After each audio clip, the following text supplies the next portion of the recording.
Order, order. Welcome to this first evidence session on crime and statistics. I'd like to welcome each of our witnesses and invite each of you to identify yourselves for the record, please. James Patrick, police officer. Paul Ford from the Police Federation of England and Wales. Roger Patrick, retired police officer. Peter Barron, retired police officer. I just have sort of one or two parish notices. First of all, I think I should declare the fact that James Patrick is a serving police constable with the Metropolitan Police, but who lives in my constituency. And this evidence session arises out of the accident that Mr. Patrick is my constituent. And he came to see me about his disciplinary case and the situation he's found himself in. I make no comment about that in this forum, and nor should his disciplinary hearing be referred to in this evidence session, as we're going to treat that as what we call sub judice. That is not for discussion, but I just feel I ought to say that Mr. Patrick is my constituent, which is how he came to be here. And secondly, I think it's only fair to say that Dr. Roger Patrick and Constable James Patrick are not related, and there is no connection between them, even by marriage. Third, I want to put on record how grateful I am for the written evidence we have received, and how personally I am truly shocked by what I have read. Shocked for two reasons. Shocked that apparently such manipulation of police statistics could possibly happen on such a wide scale and become so institutionally prevalent. And shocked that we have known about it for such a long time and so little has changed as a result of that public knowledge of this problem. Finally, I just wish to say another point about privilege. Whatever you say in this session is privileged. That is, so long as you believe it to be true and sincerely believe it to be true, you can say whatever you like without fear nor favour, because no court or disciplinary hearing or other tribunal can use in evidence against you anything you say in this committee. But that is obviously a privilege not to be abused. But that means we also cannot refer to, as I said, the disciplinary hearing in question, or indeed to the case of 5 officers in a certain constabulary who are subject to proceedings regarding their alleged manipulation of data. You may be aware of the case in question. I have one other formality, which is to welcome Sheila Gilmore to this committee, newly elected. Very much enjoying you being here and having joined the committee. Thank you very much for your interest. I have to ask whether you have any interests to declare. Only the ones that are on my register of interests. That's fine. So there are no other particular interests relevant to this committee that you feel you're required to declare? No. Thank you. We will now proceed. May I ask each of you to give a view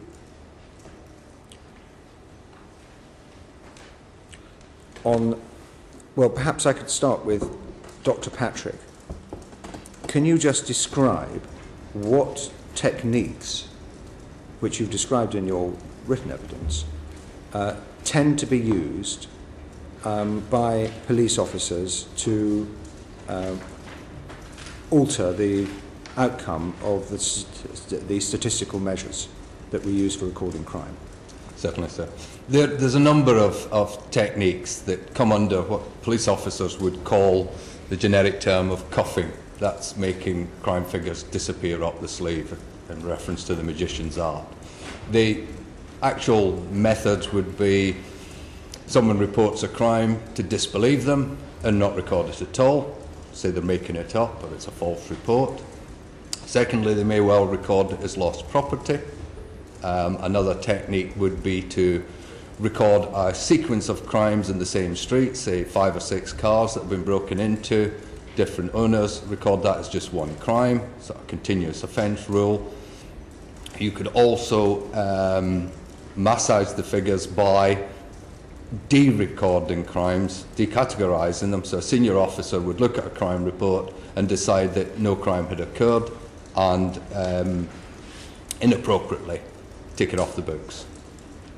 Then you've got other methods whereby you downgrade burglaries to theft from property, attempt burglaries as criminal damage. And that's all under the term cuffing? Yes. And what Yes, about sir. nodding? Nodding is another matter altogether. That's about collusion between offenders and police officers to improve the detection rate, where a deal is reached with the offender for them to omit a number of offences, thus making the performance of the force look good in terms of detections, in return for inducements either through charging less serious offences and TIC in more serious ones so that the sentence is reduced, or an agreement to produce the offender from prison after they've been sentenced and take them in a nodding exercise where they drive around and nod at properties that they are supposedly have broken into. And that improves the detection rate. And sometimes inducements in the forms of sex, alcohol, access to meals, etc. is offered on those occasions when they're brought out of prison. That's nodding. And what is skewing? Skewing is putting your resources into the areas that you've been measured in. So if your performance measures are to reduce burglary, you put your resources into investigating burglaries at the cost of investigating something like rape or child protection, and you move your resources accordingly. Sometimes you will see forces systematically move resources out of inner city areas to more affluent areas where crime is easier to detect. Generally that's not done deliberately, but the way that the formulas are used can result in that occurring. It's quite a complex issue, that movement of resources. And finally, stitching? That's the old phrase for fitting somebody up, putting evidence into their mouths, either through verbaling, attributing false confessions to them. Those tended to be practices that were prevalent in the past, less so now. It tends to be abuse of non-judicial disposals, which lends itself to sort of stitching, where somebody's offered a caution when really there isn't evidence that would result in a conviction, or informal warnings. Sometimes the suspect isn't even aware that they've occurred. So they're recorded as responsible for a crime without them actually being confronted about it. Now, Constable Patrick, could you first of all describe to us what your various roles have been in the Metropolitan Police to do with the recording and measurement of crime? Absolutely. I transferred to the Metropolitan Police in October 2009. On my transfer I had a background in intelligence analysis, which I'd been doing at my previous I think you have to force. speak up a little bit. Sorry, I'd been doing intelligence analysis at my previous force. So I had a good concept of the measurement of crime, how to analyse it correctly, the different types and brackets of crime, and some of the tricks which Roger has described. I came initially to a response team. My experience on that response team essentially was to do with robberies, first of all, in that robbery offences, and I do mean clear robbery offences, would be downgraded. In the Met, they use to do so an offence called theft snatch, which doesn't actually exist. It isn't recognised by the Home Office. It's a convenient way of effectively getting a robbery off the books, but not putting it into the theft from person bracket. It was a non-existent type of crime, and this would happen even in clear cases where there was CCTV showing a robbery taking place. The extent of this on the borough that I was initially on was large. They were showing on some reports, which were very swiftly removed, a 400% increase in street robberies. If you were to look at the same reports a couple of days later, robberies would be static, but theft snatch would have increased by a large amount. I challenged this on my borough. I eventually contacted the Assistant Commissioner proposing an alternative way of doing this, and was given a specialist role at Territorial Policing Headquarters, where I went on to look at some new types of measures that would help us step away from this categoric measurement or targeting of these types of crime like robbery. From there, I was involved in a project which was working with the Home Office to review the way that burglary is investigated in the Met.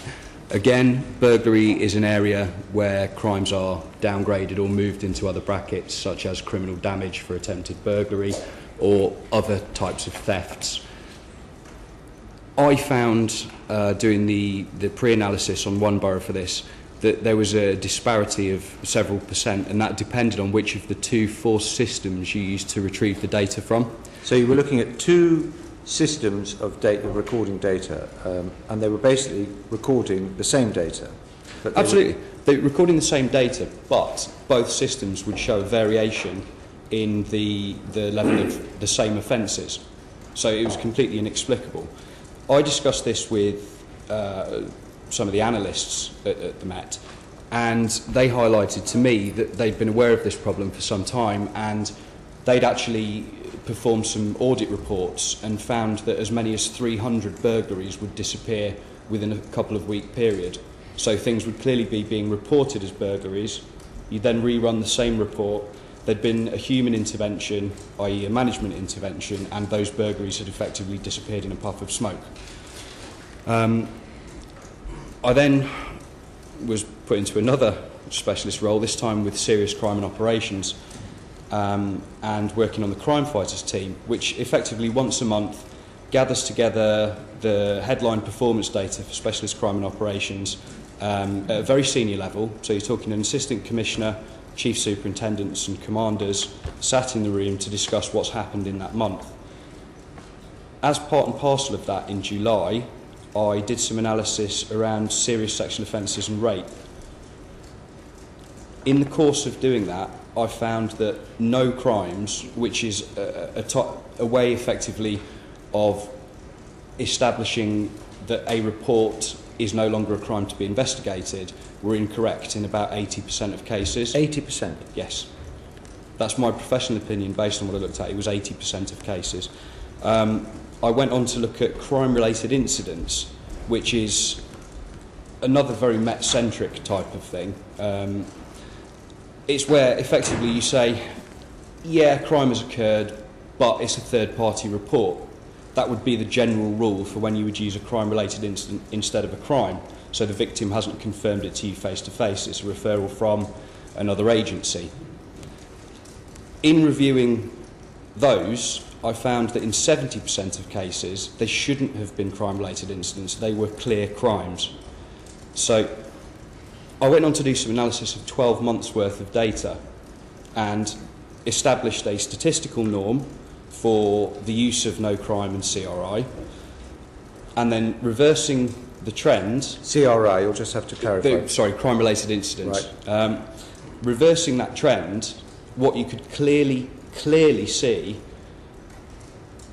if you were to backwards apply the 70% inaccuracy in no crime and the inaccuracy in the crime-related incident rate, the Met had effectively been under-recording rape and serious sexual offences by between 22 and 25%. Now, there was a controversy about the handling of sexual offences in the Metropolitan Police quite a short time ago. There was. And one would hope that that incident would have led to the resolution of concerns like this. Do you feel they've been resolved? No. If I may just briefly refer to my statement, I can give you the view of the Metropolitan Police as of July this year, which is after that was concluded. Just remind us of the name of that investigation. It was the IPCC investigation into the Southwark Sapphire unit. in which they concluded that victims had been mistreated, crimes had been inappropriately closed as no crime, and I believe there was a police officer that dealt with at court for that. In following my analysis of the data, I spoke to the Specialist Crime and Operations Crime Management Unit. Now, the Crime Management Unit is effectively a special oversight unit, which when crime reports are logged, it's their job to review the individual reports to make sure that they've been done ethically, done properly, aren't misrecorded as no crimes, aren't misrecorded as crime-related incidents.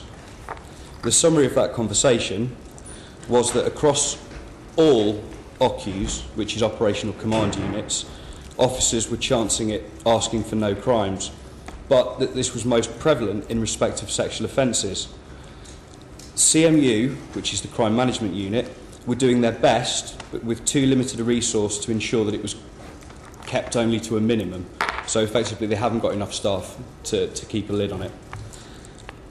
They went on to say that normally a crime-related incident is recorded because the initial report is third party, so that's actually within the rules, but after 4 weeks or so, which could be 20 to 50 pages of investigative details, they were actually finding that they were looking at crimes instead of CRIs, and they should have been reclassified at a much earlier stage. And the important thing to note is that the local supervisory regime would be that a detective sergeant, detective inspector would do periodic reviews on these reports in any case. So these shouldn't be going on for weeks and weeks and weeks. This should be identified much, much sooner. Otherwise, it's not justified to downgrade the crime. Absolutely. Right. It's also known that officers are keeping crime-related incident cases until they achieve a disposal, which they describe as being effectively to keep them off the figures until it's a positive result. So that means they basically, until they've got a detection, Yeah. they're not going to record it as a crime, and they only record it as a crime if they get a detection. Yeah. So it goes straight into the tick box, well done box, instead of a problem unsolved box. These are the words from the horse's mouth. These are something which I recorded in a conversation with the crime management unit themselves. These are not my words. They went on to say that in part the problem is ignorance of the counting rules, and also in the Metropolitan Police, and this is a side note which came up later, that tendentially they are working to the charging standards, which is well beyond the remit of actually what we're there to do. We don't do deciding guilt, that's court, that's the justice system. We gather evidence and put it before the justice system, so effectively we're usurping that in some way by preempting it with our own decisions based on those standards, which is inappropriate. Within SCD5, which is now renamed as SOECA, it is the unit which deals with child sexual offences predominantly. The bulk of the issue relating to no crime, they say, was officers not understanding the counting rules, but it appears to be the perception that serious sexual offences being undetected is a dirty word, so the preference has developed to try and justify no crime on the basis of mental health or similar issues of vulnerability, or by saying that the victim has refused to go on to disclose to them. Now, so this would finish up with trying to persuade a victim that they weren't raped, for example. Effectively, yeah. And Dr. Patrick, you're nodding at this. Yes. But not in the nodding sense we've spoken earlier. This is my experience as well, that this is, you can see that in the investigations that have been carried out, that victims are being pressurised. Further to that, there is actually published external research now which was done by the London universities. I think if you were to use Google to look up UCL and King's College sexual offence victims, you would find the recently released study, which I actually do refer to later, is now published, and it does conclude that where a victim is vulnerable or has any of the vulnerable characteristics, including their own use of drugs, alcohol, mental health, even their age, these are protected characteristics of vulnerable victims, that those are the people that would be targeted to try and make them back out of the allegation. Within SCD2, which again has been renamed and reformed as SOECA, this is the arm of specialist crime and operations that would deal with adult sexual offences, so rape, sexual assaults. This really concerned me. The direct quote was, "They are pursuing a strategic investigation to justify the no crime." So effectively what they would appear to be doing, and I read this in the notes, and you can see it, you can read it. So they're putting resources into trying to downgrade the crime instead of solve the crime? Yeah. Yeah. You can physically see this in the notes. Obviously I can't go into the individual reports because that would be inappropriate, but you can physically read that they are actually attacking the allegation of the victim rather than look at anything else first. Now, I do appreciate there are cases where people make it up, and you can see those in the paper. People get sent to prison rightly for it. But you cannot take this as the standard approach to dealing with victims of rape. I'm going to need to curtail you a little bit because we haven't got unlimited time, and I want to move on to, just very briefly. One very, very last thing. I note that alarmingly the conversation concluded as follows. What happened in Southwark is still happening. Southwark, the IPCC investigation related to behaviour in 2009. The investigation concluded this year, very early this year, and it's still happening now. Right, before I come to you, I just want to surface one or two other things from your own evidence, which is that you believe that the skewing of resources was reflected in a new shift system in the Metropolitan Police. Yes. Can you just explain that? Yes. In 2010, the then Assistant Commissioner, he decided that he wanted to install a new shift pattern, predominantly focusing on response teams. In order to do so, they prepared demand profiles, which were based on a number of data factors, but within that, some of the data was based on activity analysis. Activity analysis was a 2-week dip sample which police officers used to fill in themselves. It was well known to be a nonsense. We used to get told which codes to tick so that it wouldn't affect the budgets and stuff like that. To see that used as the basis for any kind of shift pattern, everybody in policing knows that it's a fallacy. Everybody. Okay, so we finished up with a new shift pattern. Yep. A shift away from the old 12-hour shifts. Yep. To a different shift pattern, which you believe resulted in a shortage of resources. Absolutely. At the crucial point of the summer riots last year.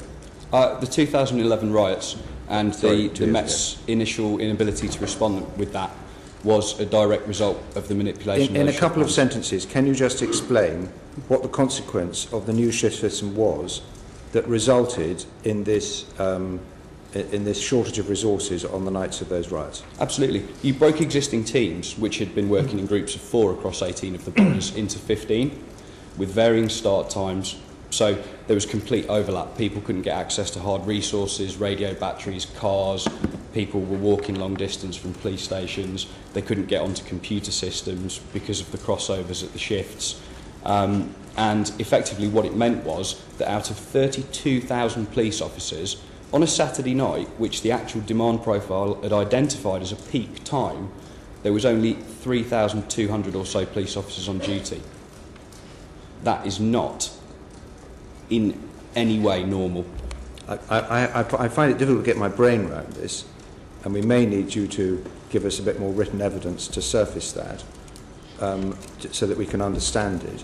Happy to. But you're basically saying that the new shift system, which was based on phony data, Yep. resulted in a shortage of officers on the night, Yep. which meant that the Metropolitan Police weren't in a position to control the riots as they developed on the night. Absolutely correct. Would any of the other witnesses like to comment on that? I mean, does that seem like a realistic or reasonable... it's a shocking allegation. Dr. Patrick. I unfortunately have the painful experience of being in a position as an inspector in a force control room who had to mobilise the force to deal with a rapidly developing riot. And what my colleague is saying is clear to me, because I had to mobilise the force at 9:30 at night, which was the old 8-hour shift system. I was fortunate that I was able to mobilise the 2:10 shift coming off and create that as a resource to be deployed to deal with the riot. that ability and that speed of response was critical. So if you're having to chase around trying to find little pockets of officers all over the place and bringing them together to one place to then deploy would make the situation extremely difficult. I mean, I was fortunate in that the timing was that the 210 shift came off, so I mobilised the whole force's 210 shifts. Trying to do it with a system that's just been described would be extremely difficult. Do either of the other two witnesses wish to say anything at this? Peter Barron, you're a retired Detective Chief Superintendent of the Metropolitan Police. Oh, I am, so yes.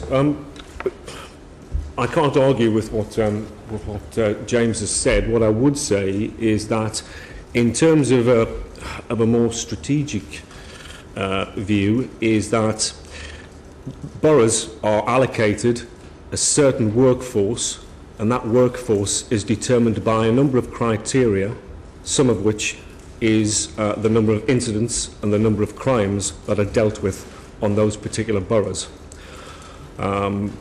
Exercises have been run where the historical formula to determine those levels of workforce have been shown to be grossly out of kilter with the real demand as opposed to the recorded demand. So there is a massive disconnect between the reality of what is happening on the ground and the formula that is used to determine an appropriate workforce for a borough. Mr. Ford? I'd like to echo that, and it's particular at the apparent with nighttime economy policing, where there are very few and limited resources that are available. And I'd just like to touch on an issue that you, just following on from Dr. Patrick earlier. One of the areas that police officers use or are encouraged to use to avoid recording is to actually arrest for offences that don't appear in the National Crime Recording Standards. And one particular offence that causes a great deal of difficulty is around drunk and disorderly offences that do not appear in the crime stats. Now, there are significant numbers of people that are arrested for those offences. It is a particular cause of concern for lots of communities at the moment. But there is a skewing of the figures, because ordinarily some people would be arrested in those drunk and disorderly figures for offences under the Public Order Act that aren't actually appearing. So that harm is not being managed, it's not being recognised, and there is some real vulnerability for society there. Right. You wanted to chip in at this point, just to help on. All the things that you've described, and this alleged manipulation of the stats and the way you've set out, who makes the decisions to, when you get told to do these things? Is it done at borough level? Is it done at chief constable level? Is it done just at local control room level? I mean, is there a specific memo that comes down from on high, or how is this done? If I can explain, in my experience, the vast majority of practitioners, men and women who provide the 24/7 service, and the vast majority of detectives who do the follow-on investigations, turn up at work every day wanting to do a good job, a hard job for the public. They want to serve victims properly. Performance culture then takes its toll, in as much as some boroughs have their performance capped. They can only afford to have X number of burglaries per day, X number of robberies per week. The daily meeting, they will discuss individual crimes with a view to seeing what opportunities there are to count them as something other than a priority crime. Within the system, within each force, there is an individual known as the Force Incident Registrar and the Force Crime Registrar. In some smaller forces, they're a combined role. In theory, that individual is the final arbiter as to what is and is not a crime, and if it is a crime, what kind of crime it needs to be classified as. I use the expression in theory because the vast majority are either overruled by ACPO officers or have their activities nullified by having their teams effectively gated and given something else to do, rather than look at areas of performance which would qualify or criticise what some would see as good performance. So they moved away to look at something which isn't important, and when they find something which is damaging to good performance, they're either ignored or marginalised. But when someone says to you, right, we've got to change this, or we're going to do this way, where does that order come from? And who makes it? How is it decided? How long does it take to be decided? This has become an ingrained part of the policing culture. Now, in London, the targets would start at MOPAC. The Mayor's Office for Policing and Crime. So it would be a 20% reduction over the next 4 years. Right. In that case, that actually arose in error. It was supposed to be a 20% reduction across the 8-year term, but the speechwriter got it wrong, so I'm led to believe. So genuinely, that is the anecdote as to how that target arose. That would then roll down to the chief officers, so the commissioner, the deputy commissioners, deputy assistants, the assistant commissioners, and they would then apply to their business group, how are we going to achieve this 20% reduction? That would then roll down to the commanders, that would then roll down to the superintendents, that would then roll down to the chief inspectors. By the time you get down to the level of inspector to sergeant to PC, that's actually probably become some sort of tightly linked appraisal or part and parcel of the promotion process and assessment. I think if David Gilbertson's written evidence points to this as well, in that actually, because this has been going on for such a long time now, from the 90s right up until today, the entire generation of police leadership, including the junior managers, don't know any other way. So what you're actually talking about is a cultural issue. But surely is this stuff written down, these orders that you're given to do the things you're doing? There must be an order written down somewhere which shows that actually we're going to put burglary resources in this area or whatever. It's a little bit more insidious than that. I think it's also got something to do with the fact that when targets are set by officers such as the Mayor's Office for Policing and Crime, and they are asking for a 20% reduction in crime, what they think they're asking for are 20% fewer victims. That translates to record 20% fewer crimes as far as ACPO and senior officers are concerned. In the latter, the number of victims remains exactly the same. They just don't get recorded, and if they're not recorded as victims, they don't receive any of the victim care that they would do. A, if they were any type of victim, but B, in certain crimes, you receive a prescribed victim care response. If you're a victim of residential burglary or robbery, mugging as it's usually referred to, there is a prescribed response to that. You get a certain type of victim care package. If your windows have suffered chisel marks 4 stories up and it's quite obviously an attempted burglary and it's crimed as criminal damage, you don't receive anything at all. So the levels of victim care, the difference between them is enormous. Just to clarify one thing before I come to Mr. Flynn. The Home Secretary says she's abolished national police targets. But what does this mean at Metropolitan Police level, for example? It means absolutely nothing. If you were to look at the corporate scorecard, which is a 3-tier scorecard, Tier 1, Tier 2 and Tier 3, with Tier 1 being the Mayor's target, Tier 2 being the Specialist Crime and Operations and Territorial Policing targets, they are physical documents which have a running total for the year to date. But who sets these targets? And a target. They're set by the Mayor's Office, translated at the Metropolitan Police Management Board, and then put into force. So in fact the target culture is alive and well, despite what the Home Secretary has done? Very much so, sir, and it's not just isolated to the Metropolitan Police. We have police and crime commissioners demanding reductions in crime, and again it's placing pressure on people in terms of that expectation. And I think it's really important to understand. I don't think, in terms of Mr. Halford's question, that there are memos and diktats from on high in my experience in terms of the organisation I represent, but there is a culture within policing of success, and we have to do this to be successful, and it pervades every level, unfortunately. And I'd like to sort of also make a point in relation to offences that people are actually charged with. There is anecdotal information that people are being charged with lesser offences in order to get those home early and quickly and to move on to the next job, and that's in particular around assault cases. Moving on, Mr. Flynn. Can I say that I think we all owe a debt of gratitude to Mr. James Patrick for what he's done on this. Your evidence, I believe, is truly shocking to those with whom we understood little about this. Could you repeat, just before I start, the anecdote? And I appreciate it is an anecdote, it might not be true, about someone a speechwriter getting his statistics in a twist and the possible consequences. Absolutely.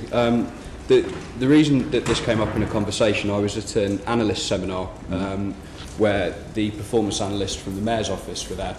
And I was genuinely asking, how did the Mayor's 20% reduction target come across? And the reason I asked that is because they were giggling between themselves, and they said, we all know that by 2015 the only way to achieve these reductions will be by fudging the figures even more. So I said, well, how did this happen? And she said, genuinely, the agreement was that the Mayor saw an 11% reduction in his first term and believed that we could achieve a further reduction of 11% in the second term. When it came to the announcement, instead of it being a 22% reduction across 2 terms, it was a 20% reduction this term. So effectively, the joke was that it was the speechwriter's error.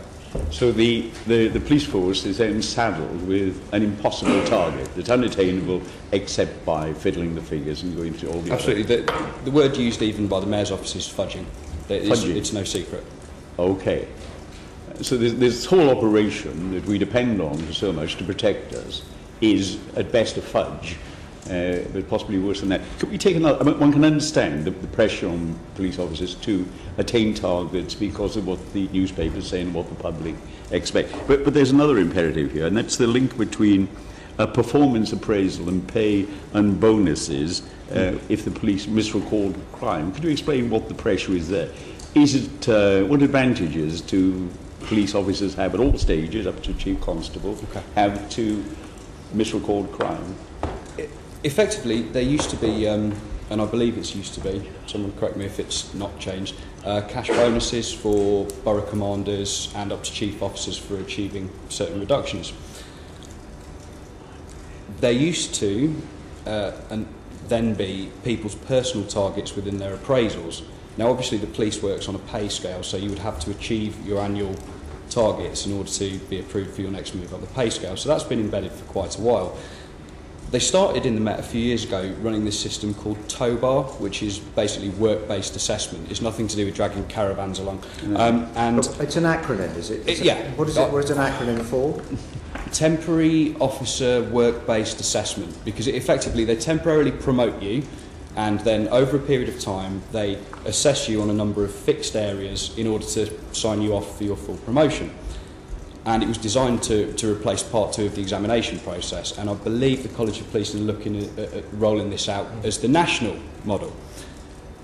The problem with this is that it puts people under an immense amount of pressure to meet, I must discipline X amount of officers, I must reduce something, I must improve something, because if I don't, I will not achieve my promotion, I will not achieve the next point on the pay scale. So that's the lower end of it. And that obviously extends all the way through up to the level of inspector. From then on, it's down to competency-based interviews. So you must demonstrate a way that you've reduced crime, that you've improved morale, all these things. So it all comes back to, how do you do that? Well, fundamentally you fudge, because that's the only way that you can do it. But at chief officer level now, we obviously have PCCs. So instead of looking at carrot, which is effectively cash bonus or promotion or advancement, you're now looking at stick. And the stick is, for chief officers, if they don't perform, the PCC can hire or fire them.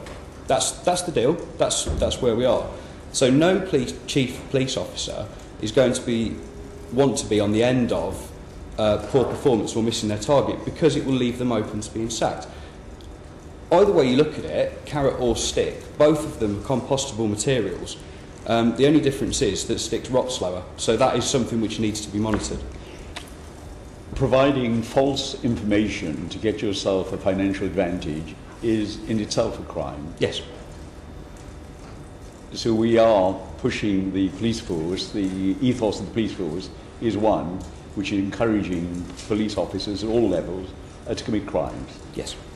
Okay, if we take the situation that we have now with this change which you just mentioned, with the Police and Crime Commissioners taking over, and one Police and Crime Commissioner sacked his Chief Constable. His main charge against her was that she was falsifying and giving a too optimistic picture of the crime figures. From your evidence, this sounds as though this is endemic amongst the police forces. Absolutely. And that it's, now, the dilemma placed by the new commissioners is this, that having complained about the previous underreporting of crime and manipulation of figures, if they come down now to alter the system, showing that the true picture is far worse, that will then rebound on them, and people will say police and crime commissioners have actually increased the level of crime. Is that inevitable? No.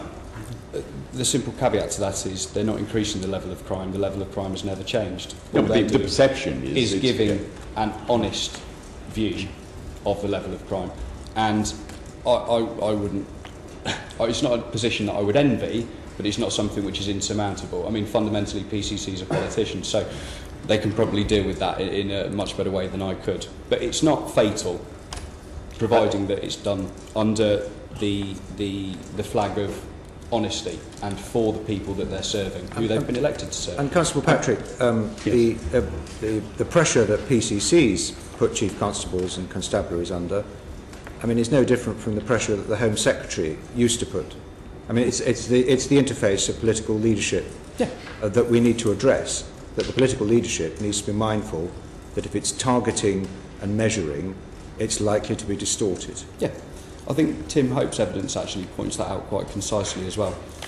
Just the final point. A few years ago, there was a hysterical campaign, one of many hysterical campaigns conducted by the tabloid press on crime. And this particular incident was about knife crime. And there was great excitement, and politicians were under pressure to do something about it. And a member of the Metropolitan Police with the memorable name of Alfred Hitchcock came along and gave evidence and said, no, there has been no increase in knife crime whatsoever from the basis of hospital reports and so on. If what you're saying is right, and what Mr. Alfred Hitchcock was saying was right, decisions were taken. I mean, Parliament moves on the basis of popular perception and prejudice and what pressure they're under.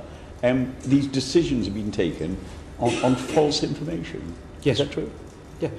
I think the worst thing and the saddest realisation for me, I spent the whole of last year defending the police service to a degree from the oncoming reforms and politicisation of the police, because I feel very passionately about public service and how it should be uninterfered with. The saddest thing that I realised was that effectively the police had done it to themselves by spoon-feeding Parliament with misleading figures for over a decade. I've got a constituent who's a retired member of the Met Force, and he wrote a detailed report. He's a man whose evidence I trust implicitly. And one of the points he made about the Met Force, compared to other forces he worked for, was that there was a brotherhood at the heart of the force, which itself was corrupting.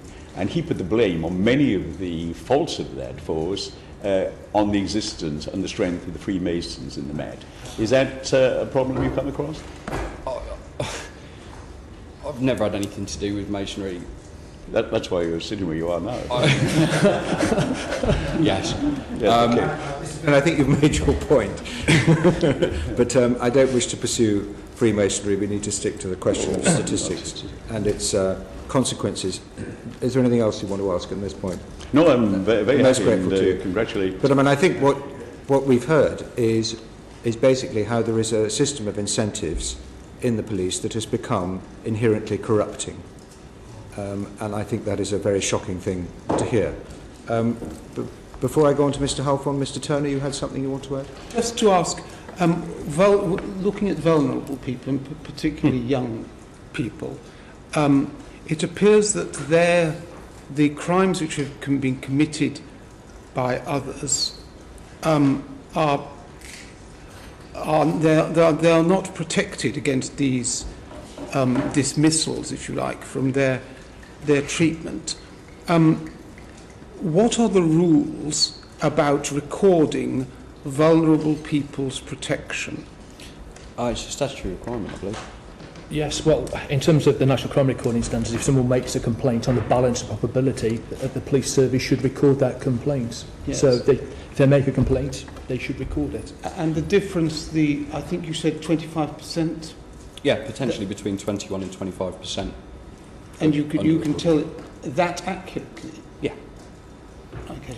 The secondary reason that you can tell that is going to be fairly accurate is because when you look at the statistical norm and you look at the statistical deviation amongst those offence brackets and then use the assessment of the failings in those individual types of crimes to address that, the crime levels return to the statistical norms. I appreciate that's quite technical and I won't rabble anymore.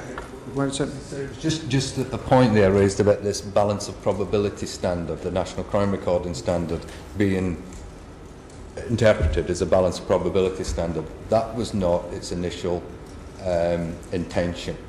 The overriding consideration from the National Crime Recording Standard was victim sovereignty. So when a victim reported a crime, it was taken at face value and recorded. When third parties, a witness reported a crime, then the balance of probability standard should have been applied. Now that became reinterpreted around about 2005 as a result of the National Street Crime Initiative, and the balance of probability standard became applied to all victims, not just witnesses, victims. So in effect we were going back to the old system where a victim had to prove that a crime had occurred and they were a victim of it. Under an evidential crime recording standard or balance of probability standard, the victim becomes a suspect. That's a very important point. It's a critical point. I have some personal experience of trying to report a crime and having some difficulty to get the police force to record it as a crime simply because I wanted a pin on the map to show that a crime had been committed. Yeah. Mr. Turner? No, nothing further. Mr. Halfon? What do you think can be done to solve this problem? I think there should be a more holistic presentation of issues and information that comes into the presence of the police, and that not just a sole focus on National Crime Recording Standards or the British Crime Survey. There's lots of information in terms of calls for service, how many offenders are arrested, how many offenders are brought to justice, and I think if we had a more holistic picture that was readily accessible to the public and to others that could scrutinise and hold their forces and their PCCs to account, that is the way forward. I think the Police UK website is really important. There's a little bit of a time lag in terms of offences being reported, but I think there's an excellent mechanism there for opening up police data and allowing police forces to be held to account for what they deliver upon. But do you think there should be a independent statistician based in the Chief Constable's office, perhaps from the ONS or another organisation, that would monitor the way statistics are being compiled and look at how police are... Obviously you need someone with a police background, or should that come from the Chief Commissioner's offices? I think it would be helpful to perhaps come from the Commissioner's office, but in terms of anything that increases the trust and the confidence in those statistics, and that those statistics are reliable, and police performance and resource allocation, etc., is not skewed on flawed data, because it serves no one's purpose to continue this misleading position that we have with crime statistics. Can I get the views of the other witnesses as well? You could make a huge improvement very simply by asking the PCCs, first of all, are they aware who their force crime registrar is and when was the last time they had a one-to-one with them? And thirdly, why do they not actually move under the Stage 2 transfer system? Why don't they move the force crime registrars and incident registrars under their wing? The force crime registrars have all of the necessary skills, experience and expertise to do exactly what you're asking for the Police and Crime Commissioner. They had a window of opportunity when they first took office last November to actually decide whether they wanted to be, if you like, part of the problem or part of the solution. The further time moves on, the more they stand a chance of being part of the problem. They have access to all of the knowledge and statistics that they need. If they move the FCR under their wing, they can achieve that very quickly. There also needs to be a removal of perverse performance incentives. very obviously, the performance-related pay of ACPO officers to achieve a reduction in crime or an increase in detections, both of which can be easily achieved by playing with figures. Dr. Patrick? I think I addressed this issue in my written submission. I perceive the problem is a governance issue. That performance management is a system that confers power and control at the top of the organisation. So it's no good looking at, as you say, for reports that give you an evidential trail so you can hold somebody to account at a legal level, which they always default to when things go wrong. This is called organisational hypocrisy. So senior officers can escape responsibility. If it's a governance issue, the Chief Constable is accountable to the PCC. At the moment, from what we've heard, both have little incentive to ensure reliable data. But the public rely on accurate data to hold them to account. And I think the Public Affairs Committee said that manipulation of data was a contempt for Parliament, which it is. So the PCCs need to be incentivised to ensure that their chief constables are getting accurate data. At the moment, there's no sanction for them if that's not achieved. It may be a case that Parliament goes back to its older role of ensuring standards, whereby it empowers itself to intervene when a PCC is found to be allowing the manipulation of data and the contempt of Parliament and the public to occur. How would the PCC find that out in the first place? Well, you need a very robust, independent HMIC or Office for National Statistics, or the pair working together to actually check up that the standards are right and things have been done correctly. But wouldn't that all be reviewing it? I mean, my question was about that you have someone there so it doesn't happen and then you have to investigate it, manipulation, that actually there's someone there all the time in the office of the Chief Constable who has a police background but is charged with ensuring that there is no manipulation of statistics. I think Peter makes probably the most sensible of all the suggestions, and that is to transfer the performance measurement function completely to the PCC, because the inherent danger of leaving it under the control of the Chief Constable is that this situation, which has been going on for 10, 15 years, will continue. So what we call the professional standards departments of constabularies shouldn't be in constabularies. No, that's a wholly separate issue. Oh, right, This okay. is the performance measurement department, the force crime registrar, the force incident registrar. But I mean, this is a really savage thing to say, that we can't trust the leadership of our constabularies to measure their own performance. I mean, this is what we pay chief constables to do. But, and there is a but with this, in 2003, a chief appeared before this committee and he called this exact behaviour administrative corruption. Since then, we've been through the Taylor reforms to discipline. We've had a 10-point code of standards of behaviour. We're on the verge of a new code of ethics, which again is going to be 10 points. And yet, this is happening now. It's just, as Deborah Glass said in her report into Southwark, organisational learning is something which rings hollow. So, unfortunately, it needs something slightly more drastic than to allow somebody to say, well, it didn't happen on my watch. It's happening now.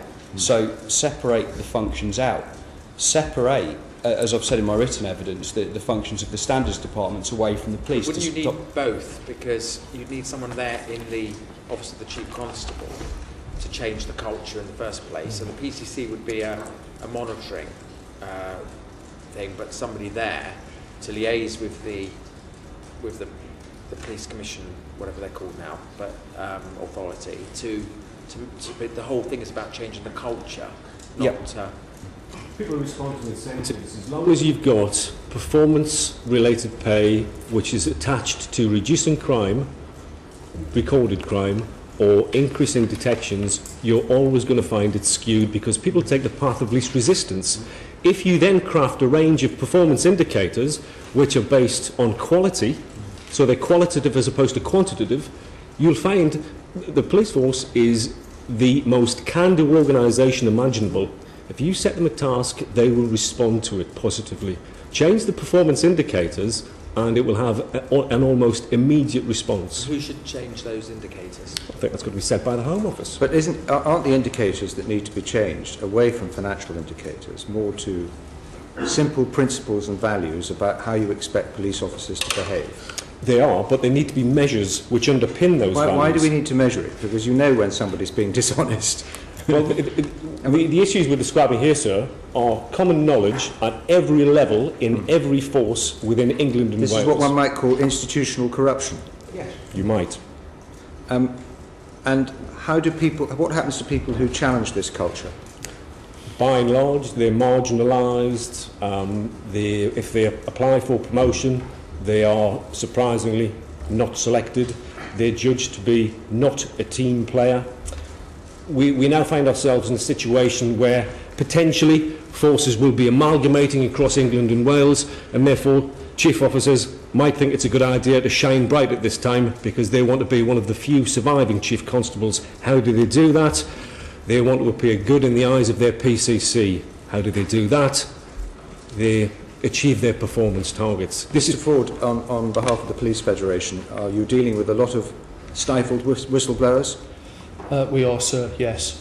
We have lots of anecdotal information, but unfortunately people are fearful of coming forward and raising concerns, and I think that comes down to the whistleblowing aspect of the lack of protection for people, and the peer pressure and the fear factor in terms of their future. So what do officers think of their leadership in this atmosphere? It can't be very pleasant to work in this atmosphere. I think there's a serious question from federated members in terms of national leadership in policing. I think that we're on the record of saying that in terms of ACPO as a group of people, but we have real concerns in terms of the leadership culture and the micromanagement that's pervades the service with the performance culture. Dr. Patrick, have you done any research on attitudes of levels of engagement and morale in police forces as a result of this culture? I haven't looked at that directly in terms of that, but the theory would suggest that those that engage in gaming practices will progress through the service right to the most senior positions, and in the past from there on to the inspectorate.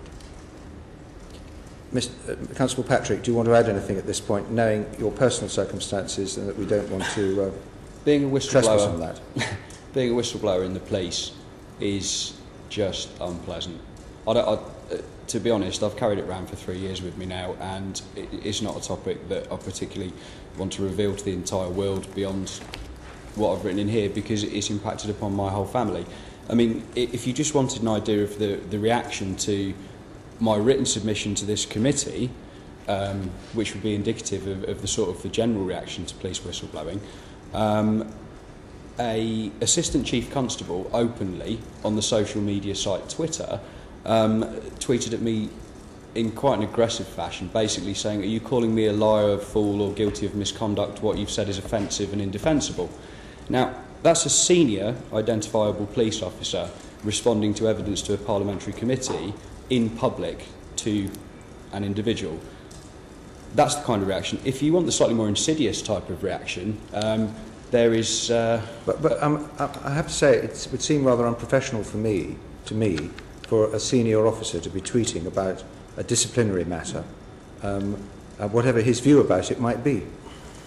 That, I hasten to add, was in direct response to my written evidence to your committee. But it didn't name that particular officer.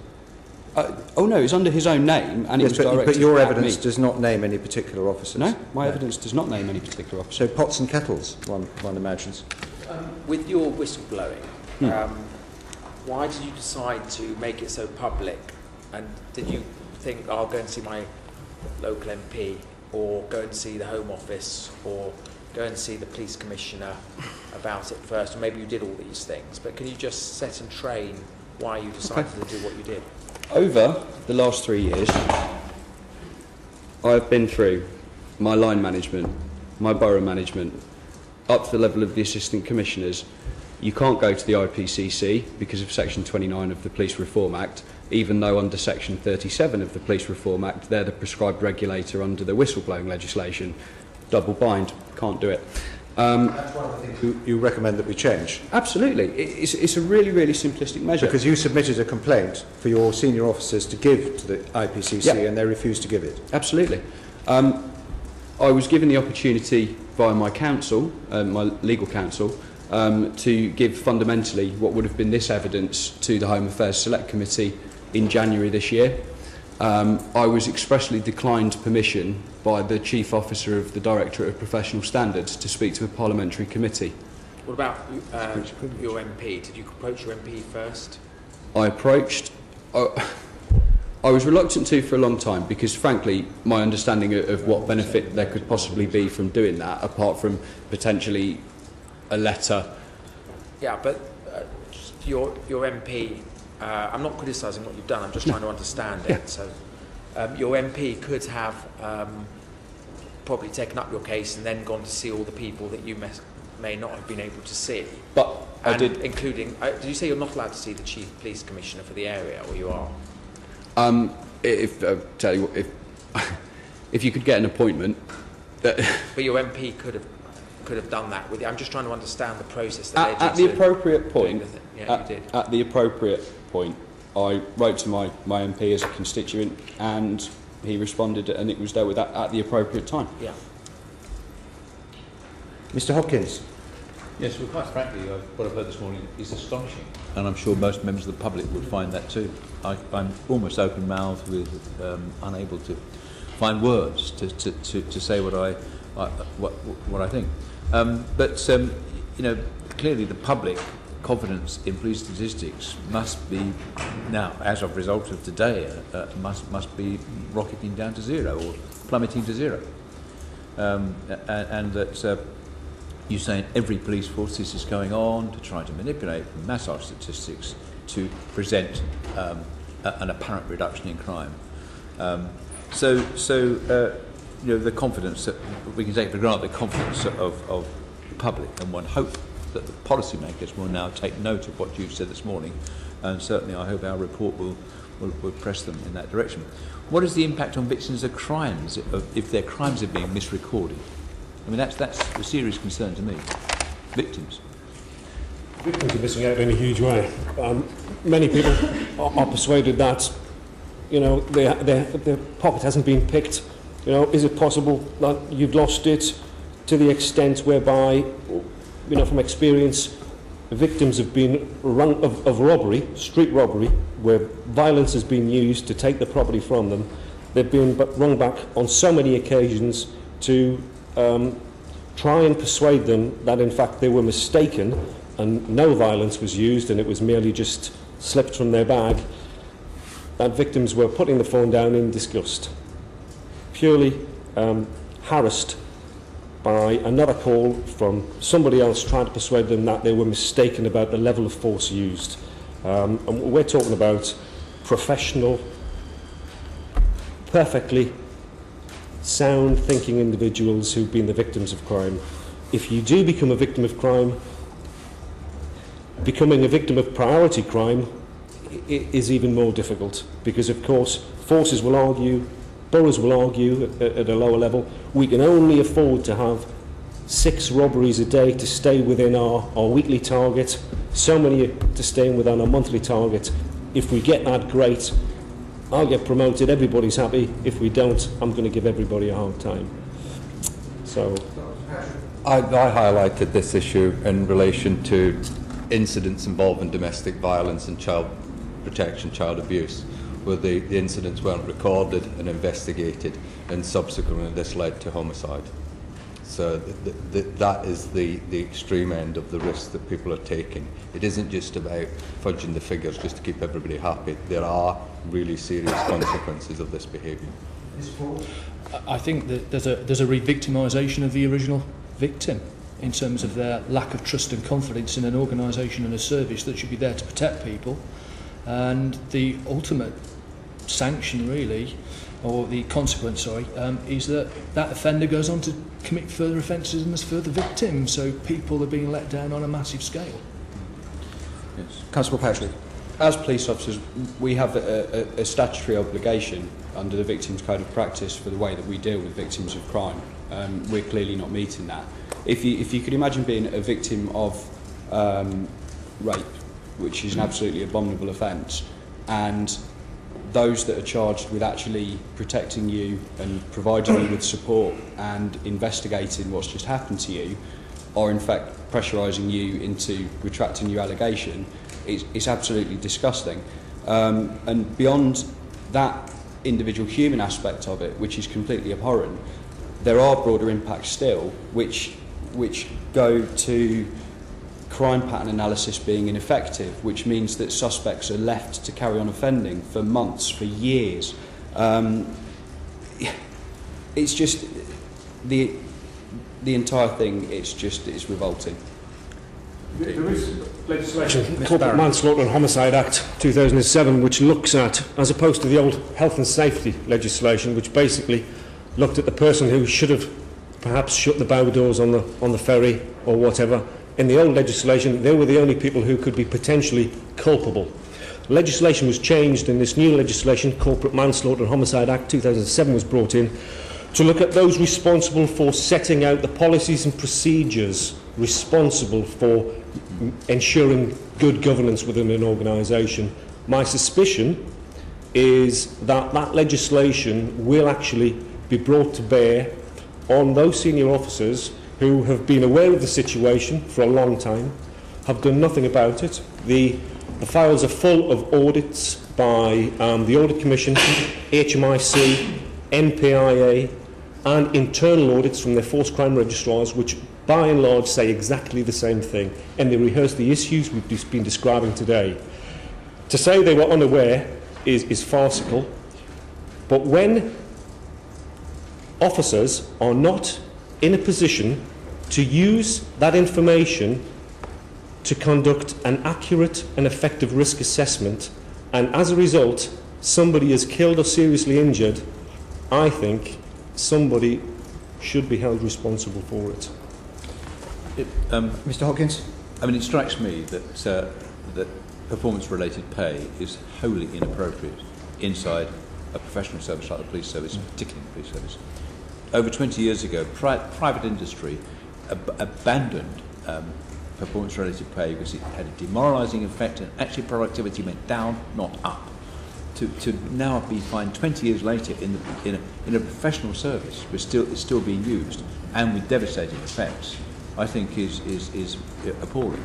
But if we just took one police force and tried a different approach, went back to the idea of a professional service with no performance-related pay, with a strong code of ethics, a code of practice about and making sure that every crime was reported, every crime was pursued, just to do a comparison between one force and another, would we find some very different? Will we see some amazing comparisons? Enormous. Yeah. Mr. Mulholland. Thank you, Chair. I mean, I think I would certainly share my colleagues' view that I think we've been amazed and appalled at what we've heard today, and I think some of the things you've said have really blown the lid off the what appears to be endemic manipulation of crime figures, which is something that is not only a concern clearly to this committee but to everyone else. Now, there seems to me to be two different elements to this, and this is something as a committee that we're both looking at, and one is, and this was a word one of you used, institutionalised corruption that's going on in terms of the manipulation of figures in the way that's been described. The other, of course, and this is where there's a direct responsibility of Parliament and of government, is where political pressure is inadvertently causing the sort of behaviours that we are talking about. But as people who have all had experience in different ways, very simply, what are we going to do? What needs to change both in the political leadership and structures of policing, but also in terms of stamping out the abuse of culture, so that this sort of thing stops happening and people can actually have confidence in the figures that we're being told are the figures for crime in this country? I was just going to say, we need a broader approach in terms of what's reported to the public, and as I've already said, we shouldn't just focus on national crime recording figures. There's so much that policing manages in terms of risk, in terms of what we deliver for the public, and the vast majority of police officers do a fantastic job day in, day out, but that work isn't recognised, it isn't understood. So I think if we had that broader, holistic perspective in terms of what's measured, what we do, that would be the starting point. But leadership is key here. I know the HMIC is going to be undertaking some work in the new year around inspection regimes in forces. We have the Code of Ethics that's potentially a way forward that's been announced by the Home Secretary, and we also have the authorised professional practice from the College of Policing. So key is leadership, culture, and change to systems and processes with a focus on people, not stats. And that's where I think we lose a lot of our way as a service, is that we see people as just abstract figures rather than human beings that have been touched by criminality and have had their lives changed by that. And if we just press you on the second point, you know, we're all politicians. How does this have to change politically? How does the approach to this have to change politically to stop this happening? It would help if politicians and others stopped using crime stats as the be-all and end-all, as a total success of policing and of public safety. It's very misleading, it's inaccurate, and it helps no one with the continued focus on crimes down. You'll see people crowing about, you know, crimes down this week. They don't mention the previous 2 weeks of crimes gone up. So, and you know, we'll have some bad weather, the crimes down, but next week the weather's fine and it goes up again. There is just such a manipulation and misuse of crime stats that helps no one. Just Ms. Hopkins, briefly. Very simply, I mean, 10 years ago, my local divisional commander said, sorry, but we're going to see burglary go up. And I said, why is that? He said, because 3 of our burglars are living in a particular state have been released from prison. Yeah. Very simply, and that's the truth. I mean, I want to hear that sort of thing. That's realistic. Mm-hmm. Well, I think we've reached the end of this session. I'm extremely grateful to you for being so frank and honest and courageous. Don't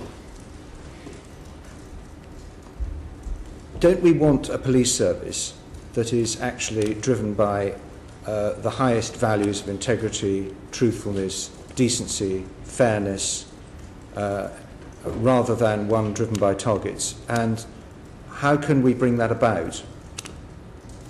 Can you think of an example of an English or Welsh constabulary that would fit that criteria?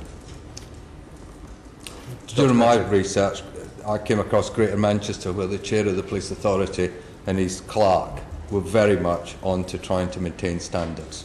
And they were aware of what the National Crime Recording Standard was, and they went into police stations to look at these signs that were up, saying, question people about making false reports, and took them down. The problem was that the Crime Recording Standard changed its interpretation to this balance of probability, and their ability to audit that was severely limited, is restricted because of it, because it's so loose.